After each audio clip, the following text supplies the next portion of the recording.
Assalamualaikum warahmatullahi wabarakatuh. Selamat datang lagi di channel YouTube saya, Iwan Sandi and Partners. Kali ini saya akan sedikit memberikan edukasi hukum tentang bagaimana tata cara persidangan di pengadilan agama. Sebelum lanjut, tolong subscribe, like, comment, and share. Oke, terima kasih. Ya udah, langsung saja kita bahas tentang tata cara peradilan di pengadilan agama. Yang pertama ada yang namanya gugatan. Setelah kita membuat suatu gugatan, kita daftarkan di pengadilan agama. Setelah itu kita dapat nomor perkara. Setelah dapat nomor perkara, lah otomatis kita kan harus sidang. Lah, ini adalah sidang pertama. Sidang pertama biasanya beragendakan tentang mediasi. Nah, oke, sidang pertama adalah mediasi. Selanjutnya, sebentar. Mediasi ini apa? Nah, mediasi ini adalah pertemuan kedua belah pihak. Siapa kedua belah pihak itu? Pihak penggugat dan pihak tergugat.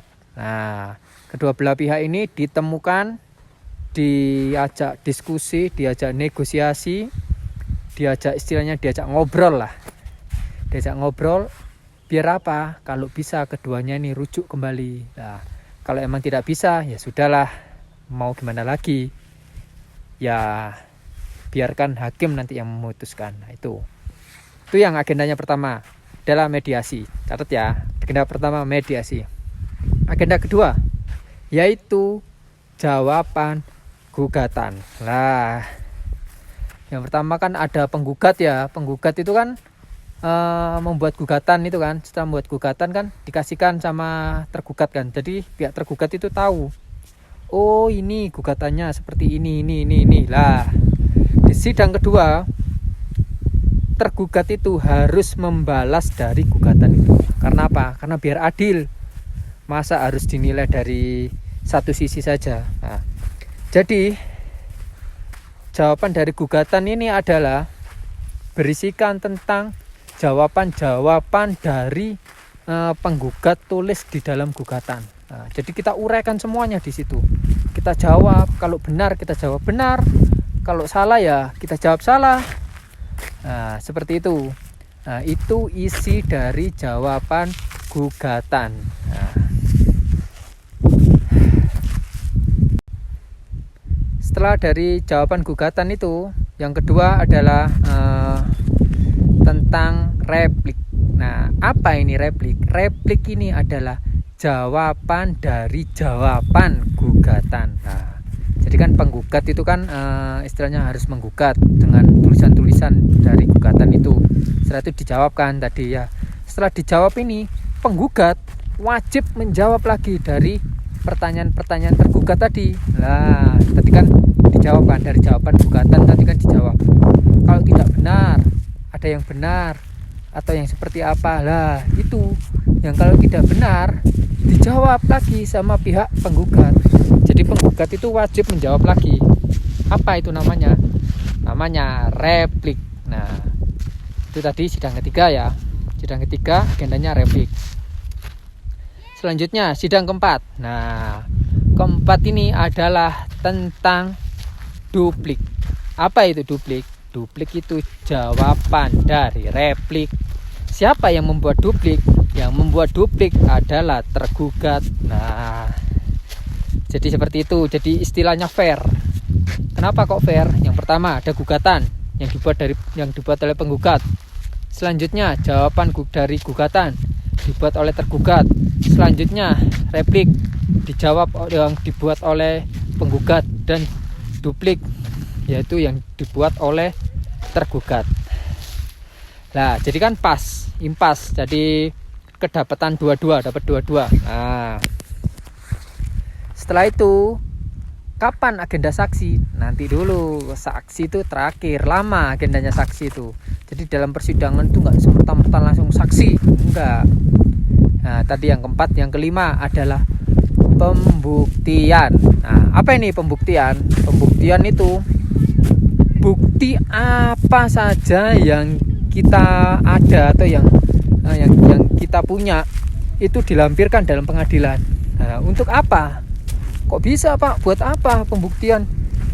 Bukti-bukti apa yang harus kita lampirkan? Nah, yang pertama itu tadi ada pertanyaan dari warga TikTok ya. Itu tadi, bukti apa saja yang harus kita lampirkan? Yang pertama bagi penggugat adalah buku nikah. Buku nikah ini wajib buat pembuktian. Kalau nggak ada buku nikah asli, buku nikah duplikat, nah, itu dibuat bukti. KTP itu bisa dibuat bukti. KK bisa dibuat bukti. Akte kelahiran anak bisa banget dibuat bukti. Setelah itu bukti-bukti apa lagi ya, seumpama kedua belah pihak ada perjanjian yang memberatkan atau apa, bisa. Jadi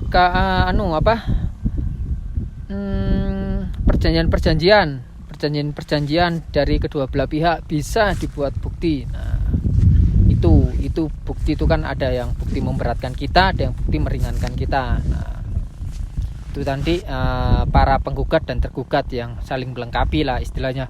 Ini bukti ini saya rasa memberatkan penggugat, buat bukti, pakai itu bukti. Nah, setelah itu lanjut dari bukti ini yang kita tunggu-tunggu, saksi. Saksi ini apa, ada yang bertanya lagi ya dari TikTok. Saksi ini penggugat dan tergugat ini apa harus dihadirkan semua? Ya kalau dihadirkan semua ya bentrok, Bu, Kak, Pak, tukaran yang ada nanti ya kan. Nah, jadi enggak, saksi itu adalah bisa dari saksi penggugat dulu ataupun saksi tergugat dulu. Itu terserah majelis hakimnya ya, maunya penggugat dulu atau tergugat dulu. Tuh, saksi ini 2 orang. Siapa saja yang boleh jadikan saksi?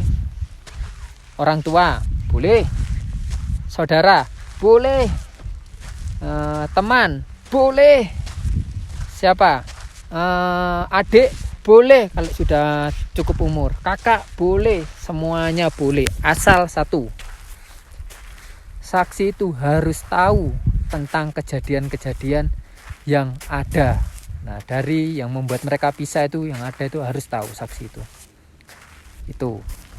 Setelah saksi dari penggugat dan saksi tergugat, selanjutnya kesimpulan. Lah, ini kesimpulan ini kita harus menyimpulkan dari awal sidang sampai akhir. Kita simpulkan panjang lebar, kita tulis, kita jelentrekkan istilahnya. Tulis unek-unek saudara semuanya, kakak semua, tulis. Biar hakimnya nanti tahu. Lah, itu harus kita tulis semuanya, wajib lengkap ya. Setelah kesimpulan, baru agenda selanjutnya adalah putusan. Finish dari perceraian adalah putusan. Putusannya apa? Ya nanti terserah hakimnya. Seperti itu. Jadi itu tadi rentetan yang ada di dalam persidangan, terutama di pengadilan agama. Nah, kalau kurang jelas atau masih bingung atau pengen tahu yang lebih dalam lagi, bisa komen saya, nanti akan saya balas, akan saya buatkan video-video lainnya. Oke, kalau itu kita akhiri video edukasi hukum hari ini. Jangan lupa subscribe, like, comment, and share. Oke, terima kasih untuk semuanya. Kita hari ini ada di Bromo. Semoga kita semua selalu diberi kesehatan oleh Allah Subhanahu wa Ta'ala, dan selalu diberikan rezeki yang banyak, serta dikuatkan iman kita untuk menghadapi suatu ujian ini. Untuk selanjutnya, terima kasih. Wassalamualaikum warahmatullahi wabarakatuh. Sampai jumpa di video-video saya selanjutnya.